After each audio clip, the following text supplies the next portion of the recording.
palestrante, né? A gente está aberto para debate. Quem quiser falar alguma coisa, pode pedir a palavra. Sim? Seria mais uma parceria na área de transporte. Mas você vê assim, pessoalmente, em outra área, outra forma de luta que você queria fazer, pessoalmente, você acha que uma boa, eu não passe livre na área de transporte, mas pessoalmente você vê uma outra área para você lutar. Vocês querem fazer o quê? Não, acho que é melhor ponto a ponto. Eu já militei no movimento de moradia. Já militei. Na verdade, assim, militar, eu morei em 2 ocupações e que eu precisava morar mesmo, e aí, foda-se se era autoritário, governista, tinha que morar, não tinha muito calor. E eu militei mesmo no MTST, que é um trabalhadores sem teto, que eu tenho as ocupações, tem a Nova Palestina, a faixa de Gaza, o Movimento Nacional contra a Resistência Urbana, enfim, que eu tenho muito carinho.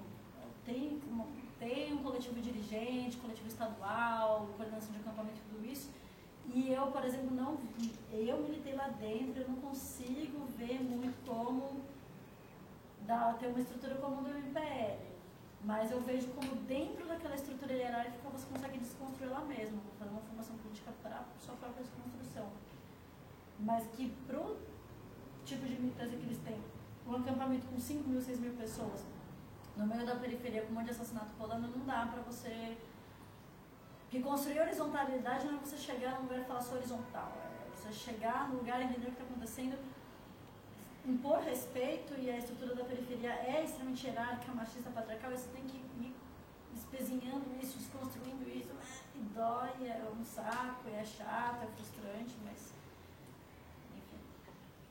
Mas eu militei lá, inclusive eu me senti muito mais empoderada que vários lugares autônomos. É incrível, como existe essa contradição, que um movimento cheio de maoísta, louco, eu me sentia muito mais empoderada para falar, para militar, para direcionar algumas coisas do que...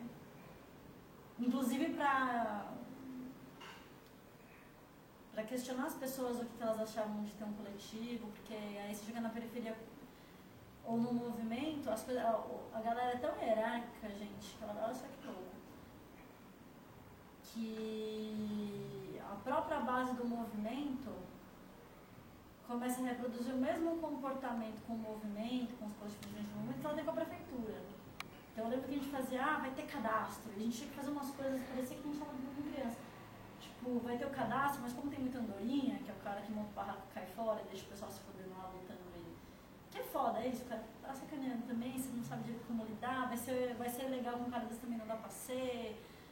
Tem que construir a consciência para as próprias pessoas conversarem com ele, mas daí também demora, você tá na segunda semana de ocupação, é muito problema. A gente ia fazer cadastro e parecia que era uma relação autoritária, tipo o que o Freud falava mesmo, da autoridade, da figura do pai, ele falando, não, porque vai ser surpresa, então vocês têm que morar no acampamento para quando a gente for passar um pontinho, sabe? E é isso, são os vícios que você só não sabe, eu não sei como a gente consegue fazer um movimento de massa desse tamanho assim, romper. Mas esse foi o movimento de moradia que eu militei, e que ao mesmo tempo que lá dentro eu achava muito difícil como desconstruir isso, você não for lá dentro fazendo muita formação política com vários setores para as pessoas se empoderarem e irem espraiando isso, se organizando por fora do movimento. Inclusive teve um acampamento que um camarada do MPL conseguiu subverter o acampamento todo, era um acampamento com 300 pessoas que age por fora das deliberações do coletivo estadual, uma coisa linda, mas que demorou 1 ano, 2 anos para chegar nisso. Ele não chegou lá falando, gente, a gente vai fazer um negócio horizontal, e não sei o que. Não, ele foi muito aos poucos. Agora, no Rio de Janeiro tem uma cultura de ocupação mais autonomista muito foda. Muito foda. Eu lembro que em 2007, 2008 até 2009 eu ia muito no Rio de Janeiro e tinha umas ocupações que eram muito mais alinhadas com as organizações anarquistas que são fortes lá também, né? E que dava muito certo, que era muito louco, que as discussões avançavam muito, mas eu não consegui militar lá dentro para entender o dia a dia, né? Porque ocupação, o bafão da ocupação está no dia a dia, porque se você tem referência no dia a dia é outra história, se você não tem, você perde uma coisa muito importante. Mas eu acho que o movimento de moradia é um Né? Uma coisa que eu vejo que alguns partidinhos mais pequenininhos de esquerda radical estão fazendo, que apesar de eu discordar, pra caramba, nem vamos ter necessidade aqui, mas que os caras estão acertando, por exemplo, mobilizar uma galera que vai ao novo proletariado, que nem acho que essa palavra, sei lá, não sei essa palavra, mas motoboy, estoquista, telemarketing, sabe, um setor fudido, explorado de jovem de periferia que está com a mão na frente e para trás e que não tem referência nenhuma. E a gente está preocupado, né, no estudo da USP, da PUC, né, que as pessoas brancas super importantes para a luta de classe, né, e aí a gente acaba esquecendo coisas óbvias. Então, o PCR, por exemplo, a LERQI está mobilizando terceirizada na USP, fazendo discussão de gênero, num campo super fértil. O PCR está tentando se inserir nos operadores de telemarketing, estamos de olho. Né? Fora as categorias já historicamente disputadas pelo PSTU, PCdoB, que é bancários, metalúrgicos, químicos, bancários, metroviários. Né? Mas eu acho que tem. Acho que todos os setores são bem explorados. Né? O que a gente não pode fazer é achar que o movimento estudantil vai resolver o problema, senão a gente cai no fetiche do mais 68, porque um monte de estudante, playboy branco, vai resolver os problemas do mundo. O cara não consegue nem conversar com a tia do hot dog sobre meia dúzia de assuntos, porque ele já começa a falar de Foucault, de Bilderborg. Então, foda-se, gente. O cara não tá afim de saber disso. E o cara não sabe nem qual é a prescrição, sabe? Então é muito complicado. Eu tenho... Acho que inclusive uma das coisas boas que a gente começou dos anos 2000 pra cá foi romper com o anarquismo acadêmico mala. Né? Porque não existe, gente. Anarquismo de academia é uma contradição em termos. Tem que parar com essa bobagem. E aí, retomar um viés prático chamado anarquismo, não, mas que acho que dá certo. Eu tenho uma pergunta para você aproveitar que você retomou esse tema. No início do seu discurso, você colocou um certo receio de ser identificado pela mídia, ou até mesmo pelas pessoas, como militante anarquista. Qual é a origem desse receio seu? Não, que não é um receio. É que não é um receio no sentido tipo medo.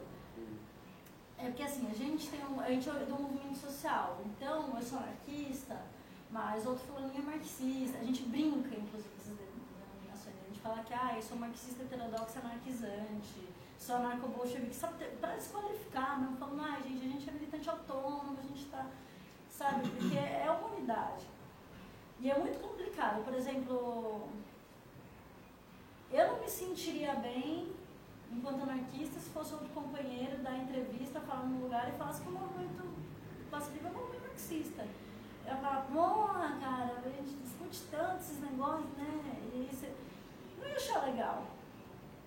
E a gente não tem essa pretensão, porque a gente, enquanto movimento social, a gente não tem um programa político e aí a gente vai tomar poderes, não, a gente não tem, a gente não quer ter, a gente quer que o povo tenha, inclusive, a gente quer que se foda, que a gente não é dirigente de ninguém, a gente só acha que vai acontecer de verdade quando as pessoas mesmo tiverem essa resposta, não a gente, entendeu?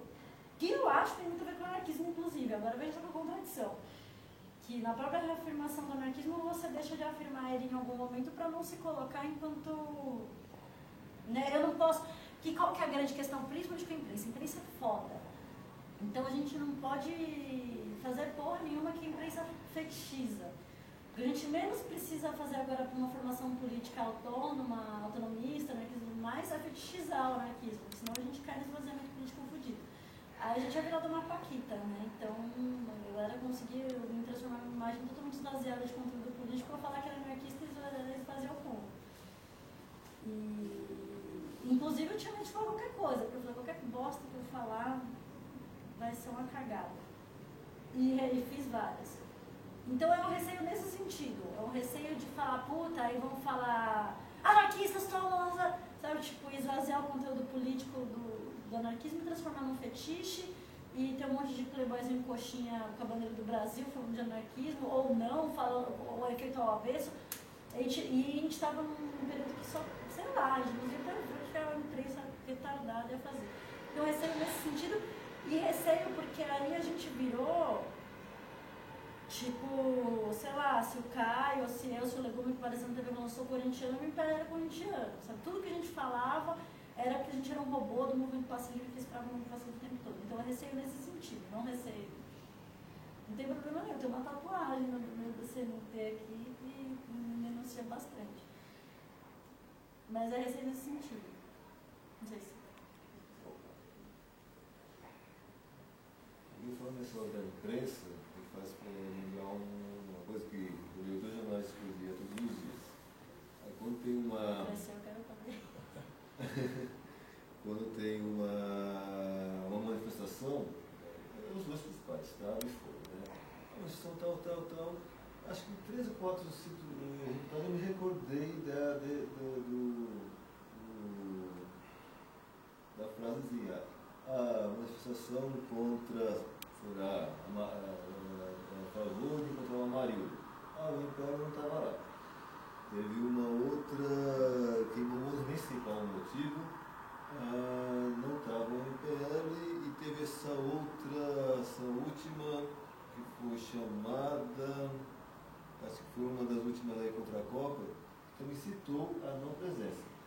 E me faz pensar justamente por conta daquele período logo após junho, que praticamente o MPL foi identificado com toda aquela maçaroca de coisas, que na verdade é coisa, nem sei identificar se eram pessoas, nem não eram objetos, é uma maçaroca. E sabendo que vocês são coletivos, você está apresentando normalmente até a organização do MPL como ele se apresenta, e como é que vocês veem essa coisa de terem sido alçados a, digamos assim, líderes da revolução, foi horrível. Líderes, que eu me recordo uma das últimas que foi mais ou menos grande, né? Eu recordo que até tem um período, eu estava acompanhando assim ao longe, chegou um certo momento, vocês abandonaram realmente o ato justamente porque estava até saindo totalmente ao avesso do que Ainda mais um pouco que a gente faz naquele ato da quinta-feira, é militante preso por agressão, porque um monte de militante saiu na mão com as coxinhas lá. Como você vê essa posição de ser alçados à revelia de liderança, uma liderança que, pelo que você até mesmo apresentou e como nós conhecemos, não foi solicitado, não foi... Que, inclusive até acho que havia grupos de partidos que gostariam muito de serem chamados. Você vê como é o destino, né, gente? Que bafo. Esse povo que queria ser chamado de liderança. Exato. Como é que vocês avaliaram isso? Vocês estão tomando isso? Eu posso emendar uma nessa daí? Emenda, por favor. Então, eu queria também que você compartilhasse com a gente qual a avaliação que vocês fazem no MPL do que foi que levou aquela explosão das manifestações, o que levou aquele aumento, se foi um acaso, se foi o trabalho da mídia, se foi a revolta popular mesmo. O que vocês acham, assim, na avaliação de vocês passados esses meses, que levou aquele crescimento mesmo das manifestações e com o enfoque que tomou depois? E depois, emendando, se você pudesse falar um pouco de como você encontrou o anarquismo, você pessoalmente, assim, ia ser interessante também. Então, acho que eu vou pegar a primeira pergunta dele primeiro, para depois emendar na sua, que é a Las Casas. É muito difícil falar disso. Eu confesso que me sinto super à vontade de falar aqui, porque é a primeira vez que eu tenho um espaço que eu acho que eu posso falar fora a BIM, que está nos escutando.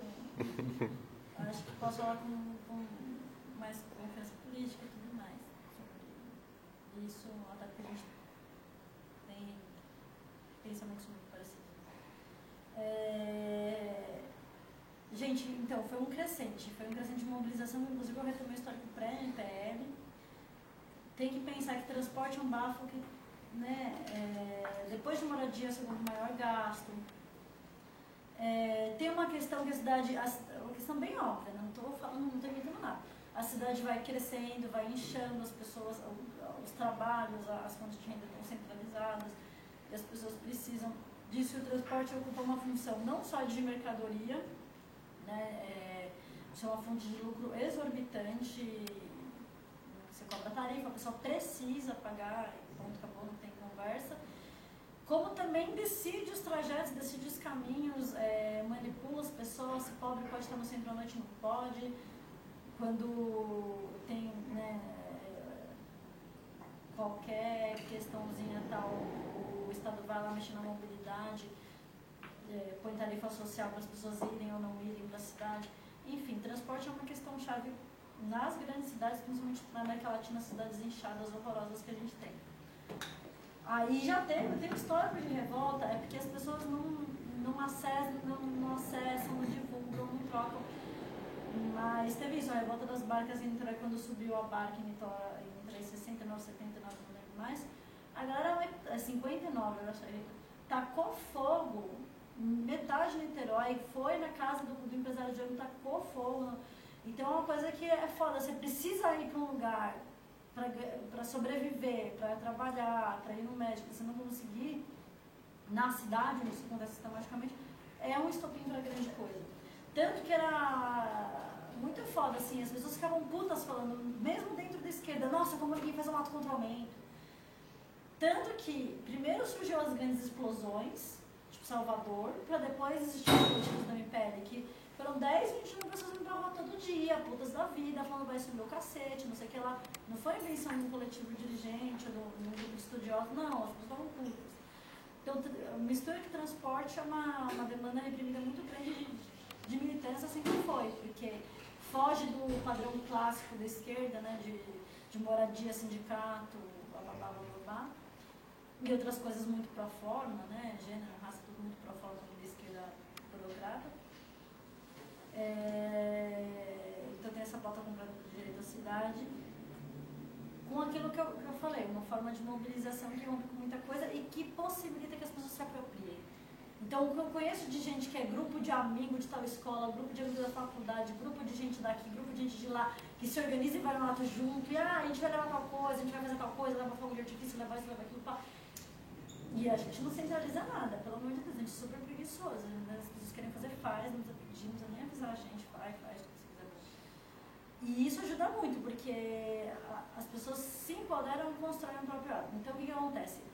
Eu vou falar de São Paulo, que eu tenho, né, mais experiência para falar, mas posso te dizer que a gente fez um encontro nacional ano passado, que a gente foi extraordinário como os outros coletivos evoluem da mesma forma sem se conversar. A gente descobriu que Vitória fez exatamente a mesma coisa que a gente nem sabia.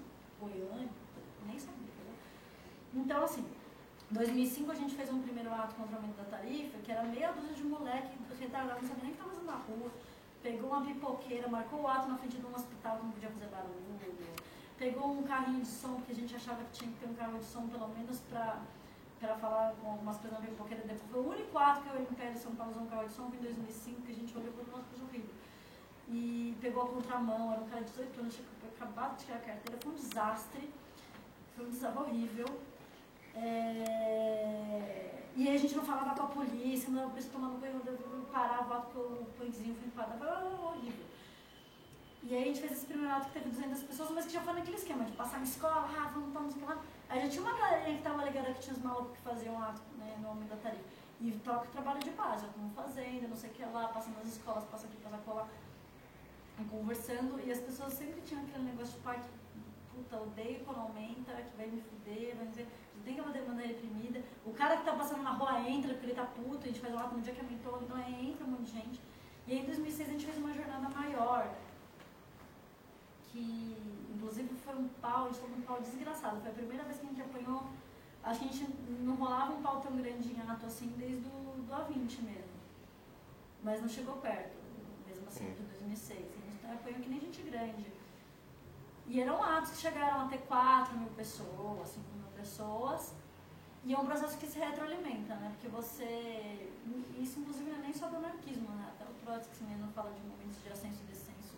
E como você trabalha esses dois momentos, né? Uma coisa só do anarquismo, uma coisa de militância mesmo. Aí, a gente teve esse, quando você tem um ascenso, né, que as pessoas veem mais, a coisa sai do subterrâneo, parece mais e tudo mais, você tem um momento de formação trágica, formação política muito grande, inclusive dos próprios militantes do movimento, e aí vem o descenso e você tem que voltar inevitavelmente para o trabalho nas escolas, trabalho nos outros lugares, tendo que engolir uma derrota, que é uma bosta, né? Você fazer 10 atos, apanhar que nem um cachorro, ser preso, ir para um hospital e não barrou a tarifa. Tem que lidar com a frustração, tem que... Um dos aprendizados do movimento, em vários coletivos, foi isso, por exemplo, a gente entender que tinha um ascenso e não tinha que esperar a miséria total do descenso para voltar a fazer trabalho orgânico. Você está na crista da onda, você já vai voltando, né? Você viu que você não vai ganhar, não sei o que lá, vai tocando ação direta, mas já vai, ó, aquela atividade de formação, aproveita que o povo tá na rua, tá animado, vamos fazer um trabalho na escola, discutir tarifa zero, discutir, né, o papel do transporte no sistema capitalista, não sei o que lá, vai, não espera, em 2006 a gente esperou a merda total de ninguém, mas todo mundo cansado de manifestação, de apanhar. Nada pior do que você terminar uma luta fazendo um ultimato com 50 pessoas, não espere esse momento acontecer, que é terrível. E aí a gente fez essa jornada, mas aí as pessoas já conheciam a gente na esquerda. Que aí na esquerda já entendi, o pessoal, a gente continua fazendo trabalho em escola, trabalho com ocupação, trabalho com MST, trabalho com sei lá, então as pessoas já conheciam a gente conseguiu, e mesmo para a esquerda pode estar fazendo uma loucura, olha só. E gestão popular de transporte, então nem pensar. E aí você vai alimentando, chegou 2009, 2010, como você teve 3 anos sem aumento, foi difícil mobilizar, mas fizemos uma mobilização também. E aí fomos testando novas ações, que a gente pensou, fizemos um ato de rua, então vamos fazer escracha, a escracha deu super certo, a gente faz até hoje. Aí você aumentando na Secretaria de Transporte, foi um fiasco, mas tudo bem, então, vamos tentando várias ações diretas, vamos ver o que resolve, o que não resolve. Também terminamos sem bosta nenhuma. Só que como a gente já tinha se conformado com a frustração de 2006, no barrar aumento, dessa vez a gente falou, beleza, não barramos, é isso, bola pra frente, volta pro trabalho orgânico. Aí 2011 foi as manifestações que a gente conseguiu pegar um timing de trabalho orgânico e ir pra rua, que a gente fez mais ou menos, né, tipo, vamos fazer 2 meses, vamos passar todo dia, e então agitar, panfletar, e aí começou a ter atos grandes. E como você tem um ato grande, que aí não é que nem um ato da esquerda. Da esquerda você tem um cara lá que você chega a polícia, fala com o fulano lá, que é o líder, não sei lá. E aí o cara negocia, a gente sobe pra prefeitura, nós 6, o pessoal fica aqui no carro de som, coloca uma chefe. Os caras estavam acostumados com isso. Viu uma molecada retardada que nem com a polícia queria conversar, ou então a gente faz pior, né? Que a gente negocia com a polícia, mas a gente fala umas coisas totalmente desconexas, toma um pau depois, mas a gente fala com a polícia hoje em dia, né? Esse é outro assunto. E aí os caras vão pra cima, porque não tem com quem conversar, não tem liderança, não tem... Você fala pro cara que o ato precisa sair de uma faixa, o cara fala que não pode fazer nada. Então os caras falam, não, você tem que apanhar esses caras. E a gente tomava uns paus muito fodidos, porque é isso, não tinha margem de negociação, o cara não via como tirar a gente dali, não tinha como tirar a gente dali. Uma característica que eu acho que é bem punk, bem anarquista, que a gente tem, assim, que funciona muito bem, que é a cara de pau. A gente está em 30 pessoas, a gente está em 100 mil pessoas, a gente fecha. Tem que fechar mais não, quer fechar mais, a gente fecha. A gente já que tem que fechar, a gente fecha. Depois a gente apanha, a gente se vira, Mas essa cara de pau, então, a gente foi muito, muito reprimido. Já tinha sido reprimido pra cacete em 2006. Em 2011 tomou um pau. Aí entra a questão que também entra em 2013, por que encheu tanto. Apanhou saindo da Atena. Em 2009 a gente teve uma militante que é do Movimento Passe Livre até hoje, que entrou porque viu a gente não da Atena. Viu a gente não da Atena falou, esses vândalos ainda vão fazer mais um ato tal dia, tal horas. Ela foi. E aí ela tá no movimento até hoje. Porque se saiu da Atena, meu filho, você é mais pop que qualquer coisa. Melhor que ser um fantástico. E aí, foi isso, foi um crescente. Em 2011 foi maior. Voltamos com uma puta referência, lançamos campanha de tarifa zero. Fomos falar com Deus, diabo. E vai indo. E aí entra gente nova. Então você vai se retroalimentando através dessa alternância entre um momento de espetáculo, de ação direta mais intenso e um trabalho orgânico mais enraizado, porque sem isso você não faz porra nenhuma, né? Não é só marcar um ato, não existe marcar ato. Existe você falar com um monte de gente. E aí você vê se você consegue marcar um ato ou não. Isso existe. E aí 2013, então 2013 só acontece porque 2011 aconteceu, 2011 só acontece, entendeu? Que é um crescente, não é tipo o povo, Deus tocou no coração das pessoas e falou, vamos para a rua que dessa vez dá certo, sabe? Não é muito trabalho de referenciamento, das pessoas já saberem quem a gente é, né? Então muito trabalho de formiguinha. E isso é muito importante a gente falar entre os setores autônomos mesmo, que é para o setor autônomo, nós enquanto militantes anarquistas tirarmos o discurso da grande imprensa que o gigante acordou, pelo amor de Deus, porque tem uma construção muito fodida, ruimíssima. E aí, 2013 em si, na semana, vou ser bem sincera, na semana que começou a ter aqueles atos de 300, 500, 1 milhão de pessoas, os jornalistas perguntaram, mas por que isso está acontecendo? E a gente não sei, foda-se, não sei. E aí você tinha que falar, porque tem o histórico do movimento, e não sei o que lá, e porque em 2013, na revolta do Buzu, e tinha um monte de bosta. A gente falou, sei lá, velho, não sei, porque eu já borro de ideia, não sei, que ele é louco, que é demente, não sei. E aí foi foda. Mas hoje, fazendo uma leitura, você tinha atos que começaram já muito grandes. Então o nosso primeiro ato já tinha 8, 10 mil pessoas. Por quê? Porque todo mundo que foi em 2011, gente, o pessoal do hardcore, o pessoal do hip hop, o pessoal disso, daquilo, o pessoal da Brasilândia, do picho, já falava, puta, pode que aqueles malucão do MPL que faz aqueles atos porra louca, que fecha isso, fecha 23, vou colar lá. Porque é o ato que o cara vai pichar a porta do Itaú e não vai a gente falar, não pode, não faz isso, nem fudei. No máximo a gente fala, olha, vamos esvaziar, vamos por aqui, porque a gente vai ter prisão. Se o cara também não fizer e for preso, a gente vai lá e tira no meio, entendeu? Então, já cria uma referência de ação direta para as pessoas que estão dispostas a esse enfrentamento. Mentira, Bim.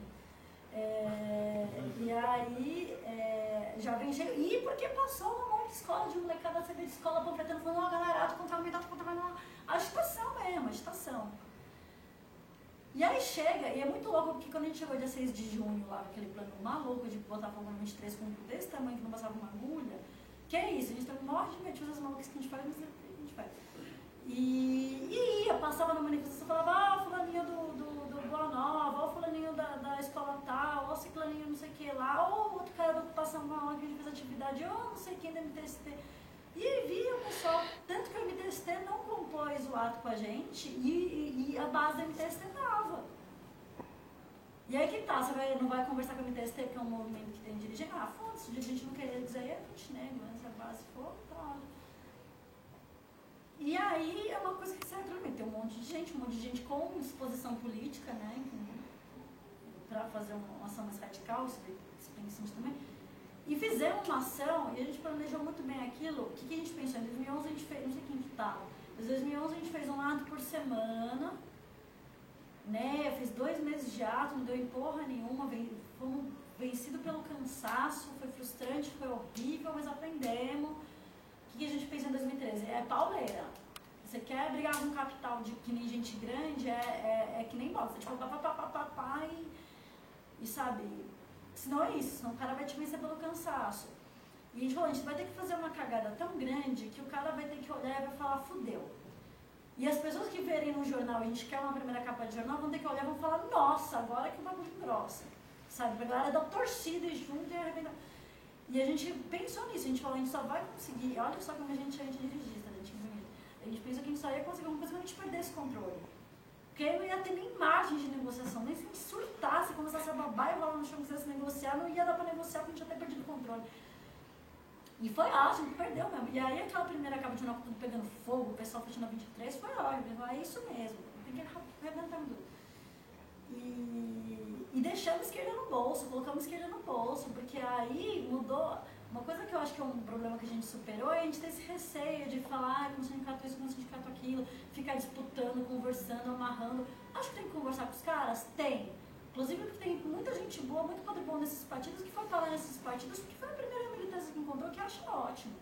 Né? Não tem o que julgar a pessoa que fala disso. E se ela acredita que aquilo é melhor, não. Mas tem coisas muito boas, tem pessoas muito boas, tem coisas muito boas, muito ruins. Não temos que confiar, não acho que tem que confiar, mas tem que jogar. E a gente colocou a esquerda no bolso, porque aí a ação direta porra louca que a esquerda chama de responsável que está negociando 2 faixas na Paulista, se fudeu, porque aí a molecada, a juventude vida louca, tava muito mais avançada que o MPL. O MPL é uma freira, perto do que a juventude da periferia que se fode todo dia quer fazer, entendeu? É uma freira. E aí, então já começou o pancadão em 2013, não foi? Teve aquela virada lá da mídia do Norte, já começou meu chutando pau na barraca, jogando bosta no ventilador. E aí marcando o outro lado no dia seguinte, fechando a marginal. Então começou aí a revolta toda. E você quer saber, começou em Porto Alegre, quando a galera começou a pôr fogo em tudo. Começou em Goiânia, que tinha queimado não sei quantos ônibus. Em Vitória, que tinha... Os caras da Vitória queimaram 40 e tantos ônibus.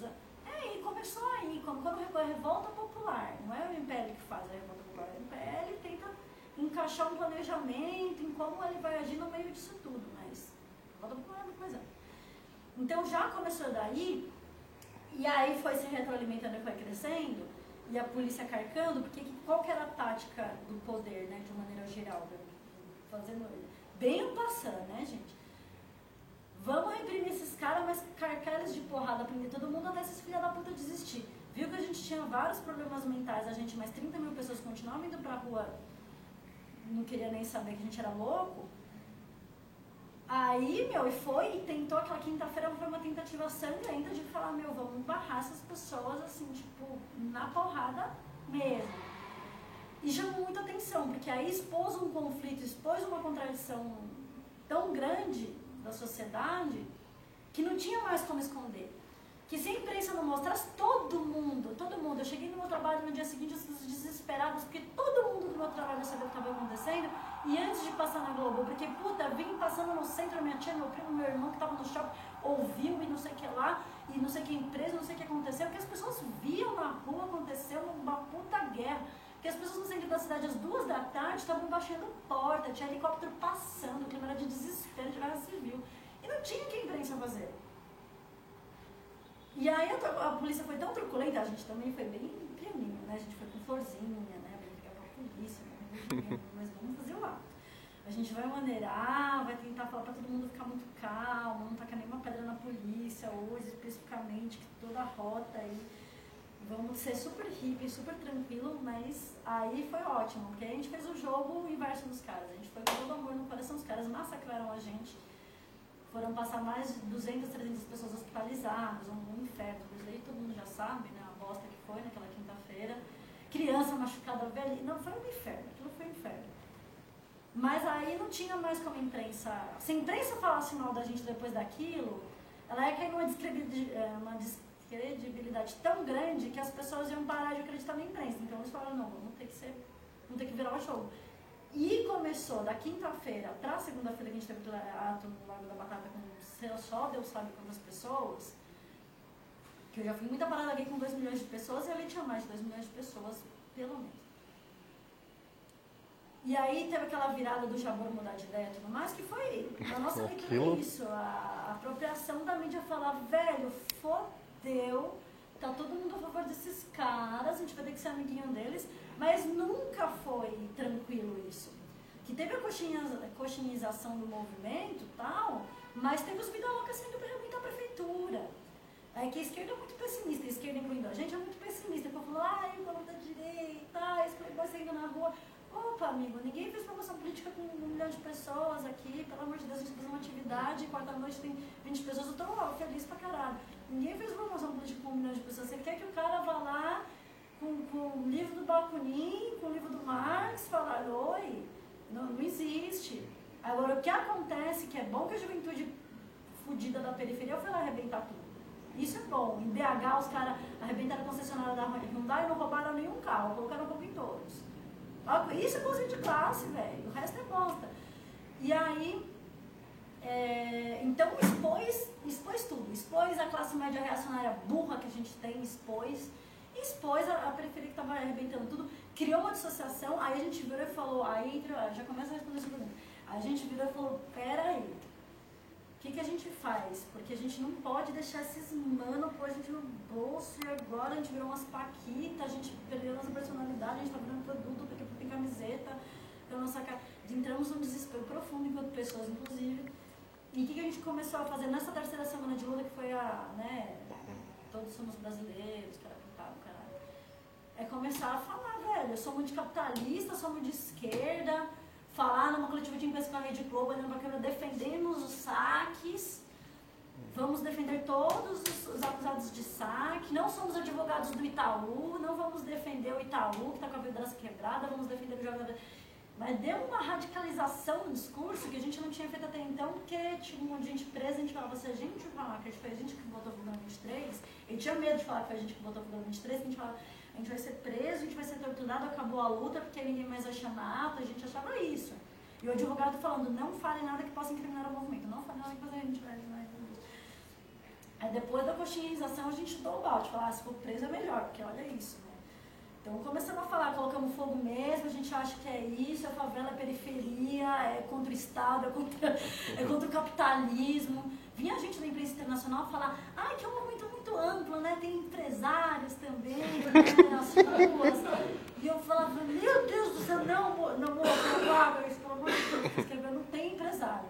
A gente quer matar os empresários. A gente acha que, inclusive, né? E começou a radicalizar o discurso. E aí começou a degringolar, aí a Globo, não sei se essa segunda guinada as pessoas perceberam, começou a falar muito mais da luta contra a PEC, do Barbosa, sei lá o que, esqueceram um pouco a gente. E aí, o que acontece? Eles dão esse papel pra gente, primeiro por uma burrice. Que isso, né? A gente não, assim, você obedece seu pai, seu professor, seu chefe, depois você manda em alguém. Como assim, ninguém manda em ninguém? Né? Então foi uma construção com a imprensa, mas parecia que a gente estava dando bronca em criança, que nem a sociedade autoritária dá. Você falou, não é para colocar liderança, é para colocar militante. Não é coordenador, não é dirigente, é militante.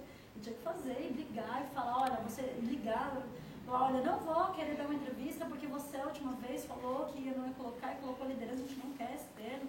E tinha que explicar o que era, e para eles tanto fazia. E virou mercadoria.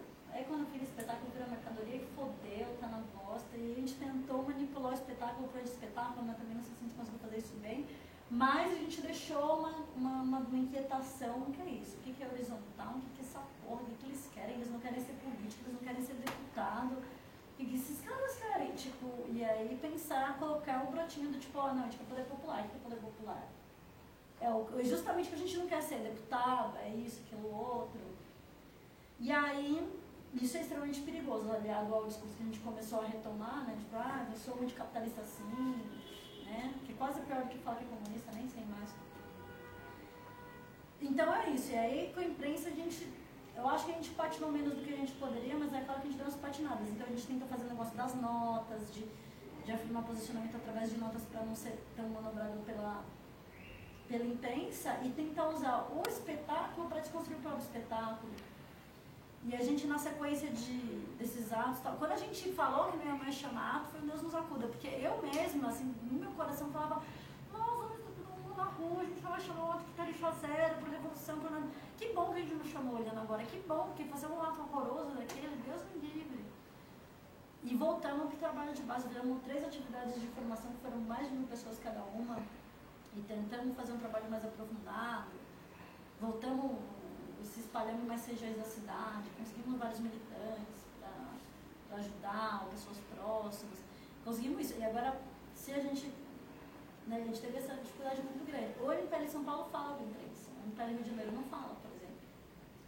O MPL DF fala e fala com o presidente também, tem umas críticas aí rolando. Mas é isso, a gente... É difícil falar sobre isso, não sei se a gente acertou muito não, mas a gente tentou... A gente sempre fala em qualquer fala pública que o movimento tem 10 partes, 9 delas é trabalho subterrâneo, 1 espetáculo.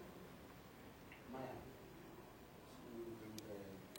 você, enquanto a tarifa não for zero, né, os aumentos da passagem serão periódicos.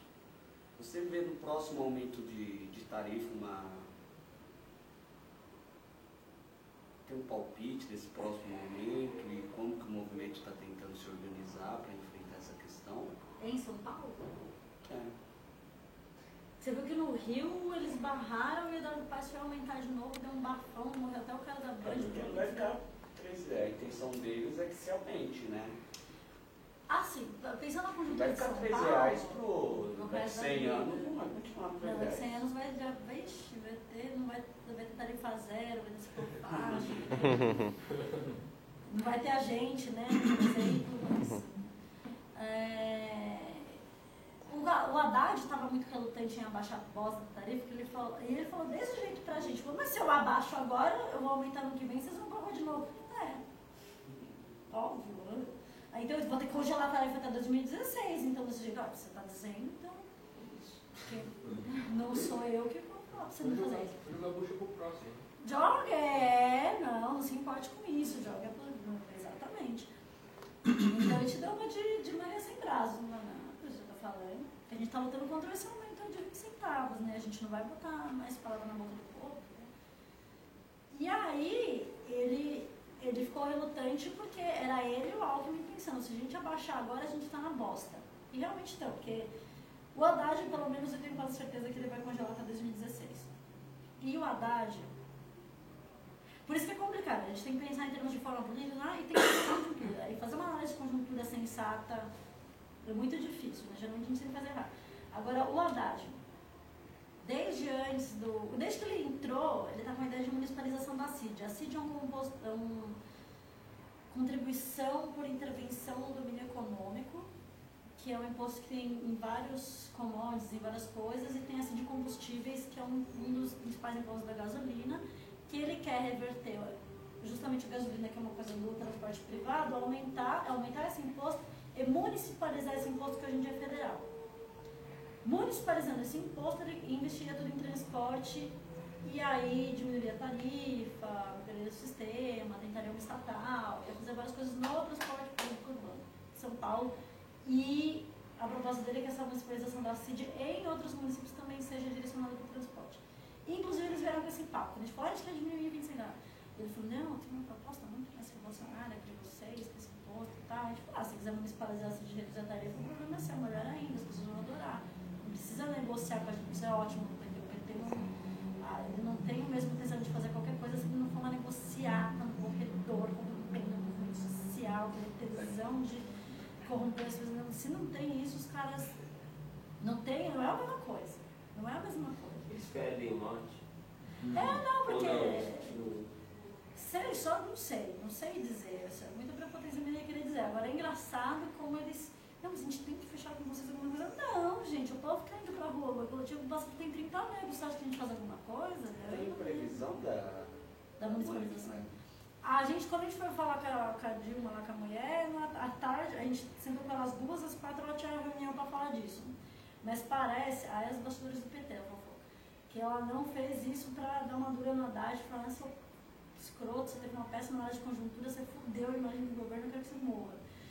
E aí ela não municipalizou o porra da CID, mas ele tá tentando, ele vai entrar com isso, é provável que ele quer entrar com isso no final da gestão dele, para terminar bem na fita, porque a ideia é que ele se candidate para a presidência, talvez. Né? Aí a gente entra numa análise mais... Isso é menos mal do que fazer análise de conjuntura da Secretaria de Segurança Pública, que é pior ainda, é entre um assassino e outro, que você tem que entender de correlação de forças lá dentro, é horrível. Mas, para não perder o fio da meada, sim. E aí, uma coisa que foi uma avaliação da condutas do PSTU, olha só como a gente, né, as coisas vêm de lugares inesperados. Mas é uma puta avaliação de conjuntura que eu achei que ninguém tinha feito e que eu concordei pra caralho. Que é, um dos marcos de junho foi que a gente parou de fazer lutas na defensiva para fazer lutas na ativa. Então a gente fazia a luta contra o aumento da tarifa, contra o não sei o que lá, contra não sei o que lá, contra a água, contra a mar, contra isso. E agora a gente pode fazer lutas, a gente quer isso. A gente quer tal coisa, a gente quer tal coisa, a gente vai... Esperar o ataque para reivindicar. Exatamente, aproveitar a correlação de forças. Então a gente vai aproveitar, né, que a maré tá bom para peixe. E a gente vai ter pautas mais ofensivas, que está pautando tarifa zero, que está pautando redução, não temos nada fechado ainda. Estamos bem perdidos, porque a gente também sabe direito o que esperar da Copa, porque a gente não quer barrar a Copa, a gente quer aproveitar que a imprensa internacional inteira vai estar aqui e deitar e rolar. Que é muito mais legal que barrar a Copa. E, porque até eles já vão barrar a Copa, porque não estão terminando porra nenhuma, burguesia ineficiente brasileira, não vai terminar nada. Mas é mais ou menos isso. Acho que, assim, especificamente aumento de tarifa na gestão lá, não vai ter por conta dessa conjuntura específica. Em São Paulo, em Porto Alegre está tendo, no Rio está tendo, e aqueles coletivos estão lidando, tanto o Bloco de Lutas pelo Transporte em Porto Alegre quanto o MPL Rio de Janeiro estão lidando cada um de uma forma diferente, e elas têm autonomia para isso, que a gente é uma federação de coletivos autônomos. Mas eu acho que a gente tem que ir para a ofensiva. Até que a gente está numa ofensiva que a gente está pedindo as linhas de volta e pautando construção de novas linhas assim, assado, estamos fazendo um plano de mobilidade popular no MBOI Mirim, junto com a comunidade. Sim, eu vi um vídeo Não, é a Érica. A Érica. É todo mundo meio parecido. Pelos métodos nesse momento, mas... Você conhece um pouco do movimento do martial art? Você poderia falar pra gente como que aconteceu? Porque eu trabalho na região sul, né? E muitas vezes eu queria saber um pouco mais. Puta, o martial art caiu no nosso colo. A gente tem uma proximidade muito grande com o movimento indígena. Isso a imprensa não fala, né? Puta que pariu, que a luta contra a PEC 215, o bagulho dos índios que estão se fudendo, que a gente tá, meu, lado a lado com os caras, indo na aldeia 2 vezes por semana. Esse imprensa, serviço do Estado desenvolvimentista, não fala nada de índio. Eu acho que eu não respondi isso por direito, mas depois eu... A gente tem trabalhos regionais faz tempo. Seja porque tem militante que mora perto, ou porque tem escola de coloninho que deu certo, ou porque tem um contato humano ali pelo porque primo, irmão, pai. E a gente vai fazendo onde a gente acha que dá pé. A verdade é essa. Se a gente pudesse, estava até comentando no embarque, a gente falou, puta, tem uma caralhada de militantes da Zona Norte, não tem um trabalho regional na Zona Norte, porque todo mundo pega e vem pra cá. Por exemplo. Então, a gente tem um trabalho desde 2008 a 2009 no Grajaú, com as lideranças comunitárias de lá e com a galera de lá, com as escolas de lá. Uma escola que fez um ato, parou uma puta avenida para tirar a diretora, e era um cara que era bem próximo do IPL e depois foi do movimento um tempo. Tem uma história louca, o Grajaú tem várias coisas. E tem essa comissão Grajaú que se envolveu muito na questão das ocupações, beleza. E aí veio essa demanda do Marcilac. Eu não sou da Comissão Grajaú, geralmente eu estou nos fãs ligados no Boimirim. Mas, pelo que eu sei, é mais ou menos isso. Aí caiu no colo das pessoas o negócio do Marcilac, alguém que era de lá, pediu para fazer uma atividade. E no Marcilac, as pessoas têm que andar tipo 10 quilômetros, não sei quantos quilômetros, ou fazer um esquema de voo particular para ir para a cidade que as empresas de ônibus não vão para lá, ponto. E aí, a gente começou a pensar o que a gente poderia fazer e tal. Aí veio a ideia desse ônibus, que inclusive o Coletivo Tarefa 0 BH fez, a gente se inspirou um pouco neles, e depois o Caio foi descobrir que a CNT espanhola fez um experimento de transporte gratuito, muito louco lá, que ele viu, que, enfim, ele achou pira demais. Esse ônibus, ele foi adquirido com recurso da comunidade? Não, a gente alugou e a gente... É o mesmo jeito que a gente paga fiança, é o mesmo jeito, só Deus sabe. É dinheiro daqui, é dinheiro dali, mãe do fulano, sindicato, sobe um, vai dois, gente camiseta, não sei o que lá, empresto, outro empresta. Aí tem algumas ONGs anarquistas europeias que dão um dinheiro aqui, um dinheiro ali, mas merrega também. A gente sempre se foge. Conseguimos dinheiro, a comunidade não tem dinheiro para pagar ônibus. Não adianta, sei lá, achar que... E se a comunidade consegue dinheiro, o perigo de ser o tato lá por trás é grande, então é melhor não. Ou você faz lá junto com a comunidade, vão vender cerveja, vão arrecadar dinheiro, porque vender álcool sempre dá dinheiro em qualquer situação, qualquer modo de produção. E aí caiu no nosso colo. Aí teve ideia do ônibus, teve ideia de mais um ato, mas caiu no colo. E entra muito o que a gente pensou de poder popular no transporte. Né, que é levar um monte de gente, vai levar o debate do tato, né, levar essa demanda das pessoas gerirem o próprio transporte. Porque não adianta ser de graça se não tem luz no Marcilac. Né? Mas foi isso, caiu no nosso colo. Como acontece geralmente, por exemplo, a gente tem trabalho em São Mateus, já caiu um monte de coisa da cidade Tiradentes no colo, que meu barco também cortou a linha, não consigo mais ir. E é muito mais do que a gente tem perna para fazer. E o que é ótimo ser horizontal, quando a gente não precisa dirigir nada, a gente fala, vai lá, faz aí, meu, marca um ato, a gente ajuda. E aí resolveu o problema. Isso que a gente consegue ajudar. Essa forma de trabalhar nessas comunidades, tem algum instrumental que vocês conseguem chegar na escola, por exemplo, na comunidade? Porque tem alguns lugares onde eu trabalhei, na Baixada Santista, por exemplo, que eu percebo assim, às vezes vem a crítica, né? Pessoa que trabalha com a gente, não em movimento, trabalho de dar aula mesmo, projeto. Nós precisamos trabalhar com a vocação desse lugar.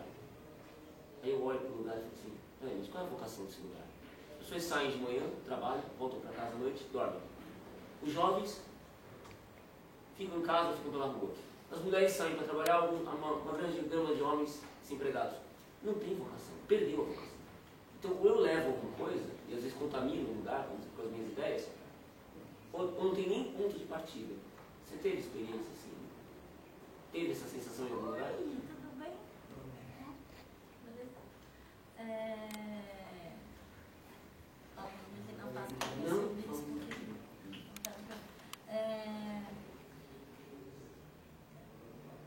Deixa eu ver como eu começo a responder. Primeiro, assim, entrar nas escolas. No começo que a gente era meio uns moleques, a gente entrava na cara na coragem, esperava na porta da saída, um cara do Grêmio, aí o amigo que é professor, aí aqui, jogava uns migué, que era projeto social de cidadania, entrava, falava um monte de bosta, tipo, as coisas cara de pau mesmo, né? Não tem segredo, é cara de pauzice. E chegar na quebrada, qualquer quebrada você tem que saber chegar, com muito respeito. Ser horizontal é bom porque você tem muito mais consciência de que você não é melhor que os outros, então, porque tem muito isso, né? A galera da academia, nem tanto porque a galera da academia que chega cagando uma caralhada de regra, e o cara já olha e fala, lá vem um cara lá, o sociólogo, falar o que eu sou, né? Que legal. E, que nem chegou o David Harvey aqui querendo explicar pro Pastor Livre que o Pastor Livre tava adorando. Ele falar aqui que a gente é parecido com o pai, realmente, ninguém aqui trabalha, fica lá. Não tenho o que falar. Isso porque um dia antes a gente como ele falou, a gente odeia que compara a gente com o pai. Mas enfim, a gente chega, e agora que o movimento é mais velhinho, tem gente que se formou, tá na rede pública, agora dá pra entrar, sem pular o muro, tem um tal. Mas ainda é muito. Tem escola na Boimirim que a gente não entra nem com escolta, nem com exército, porque a diretora odeia, reaça, o governador não dá nem. Mas é isso, aí tem aquele lugar que a galera vai, tem uns projetos sociais que abrem, tipo os CJs de juventude. É uma coisa que é ungueira pra cacete, mas tem um monte de brother, né, que nem escola do Estado, né? Tem espaço pra estar entrando, que é aí que as pessoas estão. Então vai se inserindo assim. Agora, por exemplo, trabalho comunitário, que não envolve só escolas, tem que pensar nisso. Eu vou passar nas escolas, mas eu também vou. E aí cada lugar é lugar. Por exemplo, no Boimirim a gente quer fazer ato, e porra, chega, agora não aguenta mais, 5 da manhã, chega. A gente pegou e fez um festival, alguns pula-pula. Mas ninguém faz porra nenhuma, que nem o padre mais fazia festa lá na quebrada, porque tinha medo que a polícia dispersava a festa com bomba de gás. É a sensação que tem em alguns lugares. Então, você quer saber uma coisa? Porque não adianta a gente chegar lá e falar, a gente vai catequizar vocês no transporte, vocês vão ter que discutir tarifa zero. É claro que a gente fala de tarifa zero, é claro que a gente não vamos deixar de puxar sardinha pro nosso lado. Mas peraí, vocês estão precisando o quê? Vocês estão com 10 de ocupação no Grajaú? Não, vamos colar junto, foda-se, depois a gente vê esse monte de transporte aí, sabe? Porque é isso é o básico da comunidade. Você não chega falando pros caras que eles precisam, que é ridículo. É ridículo. A esquerda faz que a academia faz a bosta. E aí, nesse sentido específico de chegar falando pros caras assim. E aí a gente pegou a coisa festival, a molecada brincava de uma vez, foi um cara, foi o pessoalzinho do funk, a gente num puta processo de discussão de gênero pesadíssimo no movimento, discussão caralho a 4. E aí chega lá a molequinha da quebrada, falando para as meninas descer até o chão. A gente fala, ai Deus, o que a gente faz? E não, vai lá, tudo bem, a comissão tem 2 caras, 8 meninas, mas tudo bem, deixa o cara falar para descer até o chão, depois a gente vai ver o que a gente faz com isso. E agilizando o festival lá, e isso, você vai ganhar o respeito, lado a lado, porque se você tá lado a lado com a galera, o cara vai falar, puta, tem aumento, pode crer, não vou deixar meus camaradas apanhar sozinho não, vamos lá apanhar junto. Tem muito isso, sabe? Então, é mais ou menos por aí. E negócio de contaminar com as ideias, acho que ideia tóxica é ideia do sistema. Essa contamina, é feio, horroroso, gruda, enhaca. Mas, sinceramente, eu acho que a ideia, quando ela é... Você precisa de ideia para avançar. Se a pessoa não fala um negócio para você, você não atira. Da mesma forma, se você não fala as coisas para as pessoas, elas também, né, a gente precisa dessa troca. E eu, sinceramente, acho que se você coloca de uma forma respeitosa, se você sabe construir, se você sabe falar, se você sabe, entendeu? Respeito, assim, foda-se, você não tá mandando muita música e tal, mandando um bagulho que os caras tá com tanto cancro da TV, de quanto é bosta, e ele tá tão de saco cheio ao mesmo tempo, e você só fala um clínico, a puta pode crer. E eu acho que é isso, não contamina. É que a gente é tão traumatizado da forma leninista de trabalho de bastante organização sacrossanta política, para falar a verdade, Porque às vezes a gente fica falando, não vou falar nada para o bom selvagem da comunidade, vou deixar que ele dê as respostas. Não, gente, não é assim. Porque senão, se a gente for achar que todo pobre tem razão, a gente está fugindo, porque no Brasil, pobre de direito, a gente está na bosta. Que nem na ocupação. Chega a galera da USP nas ocupação, fica olhando, pobre, ai que legal, vai fazer tudo legal, vou fazer tudo igual a ele, vou bater na mulher igual a ele, vou defender o Maluf igual a ele, vou falar mal dos tóxicos igual a ele. Não. Só que não. Enfim, acho isso. Gente, desculpa, tô falando pra cacete. Fazendo um pouco do lado do diabo, uma coisa que eu acho que eu falei várias vezes aqui, que quando a gente fica aqui na frente, a gente ouve muita coisa. É uma coisa recorrente. Inclusive até eu mesmo devo ter, de uma maneira, já até pensado, nunca falado alguma coisa nesse sentido. A proposta do passe livre, ou seja, do transporte gratuito bancado por o Estado. Não seria uma proposta estatizante? Isso não é um papo. Gente, eu acho que é bom, essas perguntas que são boas, porque... Eu tenho um monte para te dar. Todo mundo. Mas não sei nada. Tem um monte, o pessoal vive falando um monte de coisa pra gente, a gente não consegue responder pra gente. É isso, o negócio, o movimento, quando os partidos queriam muito aparelhar a gente... Não, depois eu falo sobre a saúde. E eu sei que o Estado, igual o Chomsky também fala, tem que estar. Ele que está por trás. O PP, né? Estado também. Exatamente. Muito legal, Estado. Não, isso deu um pau, inclusive, no começo do movimento, porque o PSTU, lembra que eu te falei, né? Do PSTU querer entrar na catequese. E aí eles falavam, e sabe como é que essa galera de partido é super diversificada, né? Que eles falam a mesma frase 15 vezes, que é pra ver se você começa a sentar e chorar e aceitar. E eles falavam, tem que estatizar o transporte público, na mão, governador, né? E tem que estatizar, e a gente falava justamente isso, o Estado dos trabalhadores, como é que a gente vai falar que estatizar e pôr nos nossos trabalhadores hoje? E aí, isso aqui também tá, o movimento passa livre da mãe de nada, não tem resposta para tudo, a gente é uma organização total, a gente, inclusive, se dá esse direito para construir esse debate junto com as pessoas e nas comunidades, o que a gente defende genericamente como poder popular e como gestão popular do transporte, a gente sabe tanto quanto você sabe como é que vai ser a autogestão depois do final do capitalismo. Vamos construir, vamos ver o que dá, estamos construindo, não temos resposta. Até porque se a gente tiver uma resposta, quer dizer então que a gente está fazendo tudo isso daí para mandar o povo fazer o que a gente acha que é a resposta também, sabe? Então tem essas nuances. Mas a gente sabe que a estatização, a gente não tem essa ilusão de que estatizar para os trabalhadores, que a gente vê que o Estado não está nos trabalhadores, que inclusive é esse que é a raiz de vários problemas do mundo. Existir o Estado e existindo não ter um interesse popular representado nele. Mas os partidos sempre vêm com esse discurso, né, de estatização. E aí a gente inventou um negócio que não é que a gente defende abertamente, cada coletivo tem uma discussão sobre isso, a gente fala muito de municipalização. Eu mesma, que sou mais focada na parte do pancadão, nessas coisas, eu não leio o manual do pé sobre municipalização, tem um monte de militante que leu, não consigo ler. E esses caras poderiam falar bem melhor que eu sobre isso, mas vou arranhar para você. É uma questão de você... foda-se se seu Estado que vai administrar, se vai continuar na mão de empresa ou não. O importante é que a gente consiga atender o interesse popular com isso. Os meandros econômicos disso, indo por aqui, indo por lá, subindo, descendo, dividindo, se você vai um, sobe dois, vai dar na mesma merda. Mas o importante é o seguinte, a gente quer uma linha Marcelac.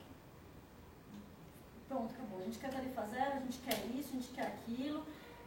Foda-se, não é um problema técnico, você se vira, se vai concessão, se não vai, se vai ter estatal. O que a gente fala é que, quando tem uma empresa estatal, a questão das concessões fica muito mais delicada, porque aí o cara, se é o Estado que compra o banco, ele sabe que o banco não custa R$200 cada um. Então, aí você tende a baixar Tende, porque também se o Estado quiser fazer uma adaptagem para os poder créditos, um monte de coisa, não faz. Mas aí você teria uma comparação pública de preços, de planilhas, com o que é o transporte privado, por exemplo. Mas a gente não dá resposta para isso. Porque a gente esbarra numa complexidade muito grande, porque no final das contas, seria autogestão de tudo. Seria autogestão de tudo, mas aí a gente não dá, aí a gente não consegue fazer um programa de transição que chegue até aí. Não tem essa capacidade, essa pretensão de dar resposta para as coisas. Mas o que a gente fala é isso, o poder popular é as pessoas terem o que elas estão exigindo e ponto, acabou, e fim de papo. E desde 2004 a gente vem batendo nessa tecla que a gente estatizar não resolve nada por conta disso, tal, outra coisa.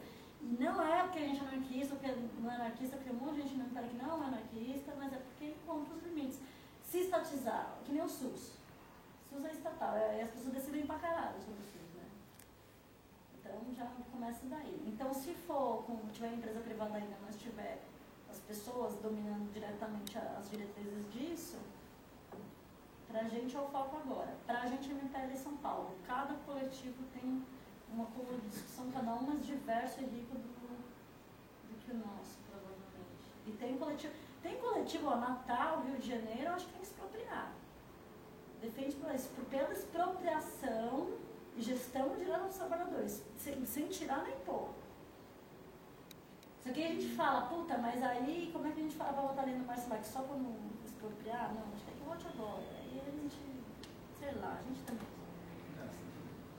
Só um comentário, que eu acho bem interessante isso que você coloca de atuação permanente, independente se você ganha algo grande ou menor, mas é permanente, sempre continuando, sempre soprando.